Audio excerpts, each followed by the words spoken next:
هر قدر که ایمان ضعیف می شود به همون اندازه انسان به غیر الله بیشتر نزدیک می شود. چقدر که ایمان قوی شود انسان از غیر الله دور می شود. چقدر که انسان به خدا نزدیک باشد دشمنان خدا را دشمنان خود می داند.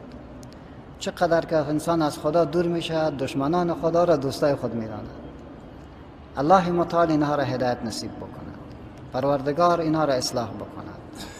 این چیزی است که قرآن به این تصریح داره: ولن ترضى عنك اليهود ولا النصارى حتى تتبع ملتهم. بنابراین واضح است، در این شکی نیست، دوستی به هیچ وجه جواز ندارد و قرآن بارها تأکید میکنه که انک اذا مثلهم. در این صورت از امیا میشی، از امیا قطار میشی. الله متعال کشور ما را از این حالت و از این بحران بیرون بکشد. واقعا جای مشکلی است، کل ضعف ایمان است. ایمان که ضعیف میشه از این که کلانتر کار دیگر مردم میکنه.